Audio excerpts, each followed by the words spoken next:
अस्सलाम वालेकुम।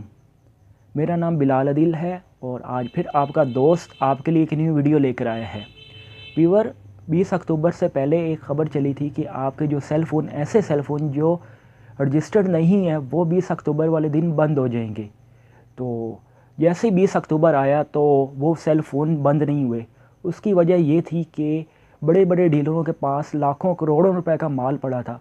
उन्होंने पीटीए वालों से रिक्वेस्ट की थी कि हमारे जो सेल फ़ोन इस तरीके से काफ़ी बंद हो जाएंगे, आप हमारी रिक्वेस्ट एक्सेप्ट करें और हमारे जो सेल फ़ोन है वो बंद ना करें, ताकि हमें लाखों करोड़ों अरबों रुपए का नुकसान ना हो। तो पीटीए वालों ने उनकी रिक्वेस्ट एक्सेप्ट कर ली थी और कोई भी सेल फ़ोन पाकिस्तान में बंद नहीं हुआ। और पीटीए वालों ने उनको 2 माह का मज़ीद टाइम दिया था कि आपके जो सेल फ़ोन रजिस्टर्ड नहीं है वो आया कि आप रजिस्टर्ड करवा लें, वरना आपके सेल फ़ोन जो होंगे वो बंद कर दिए जाएंगे।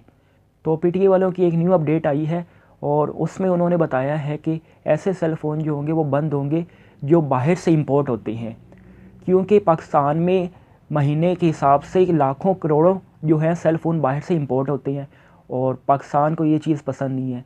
और हुकूमत चाहती है कि जो पाकिस्तान के अंदर लोकल कंपनी है वही बिज़नेस कर सकें, ताकि पाकिस्तान को ज़्यादा से ज़्यादा प्रॉफिट हो। और हुकूमत ने इस चीज़ का ये हल निकाला है कि जो भी 31 दिसंबर के बाद बाहर से मोबाइल फ़ोन इंपोर्ट होगा वो बंद कर दिया जाएगा।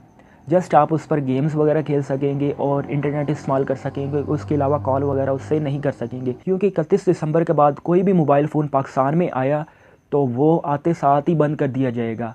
चाहे कोई बाहर से एक मोबाइल फ़ोन लेकर आता है या 10 मोबाइल फ़ोन लेकर आता है, सारे के सारे बंद हो जाएंगे। जैसे ही पाकिस्तान में एंटर होंगे वो बंद कर दिए जाएंगे। और मैं चाहता हूँ अपने सारे दोस्तों को ये बता दूँ कि कोई भी अब बाहर से मोबाइल फ़ोन ना लाए पाकिस्तान में, वरना आते साथ ही उसका मोबाइल फ़ोन जो होगा बंद कर दिया जाएगा।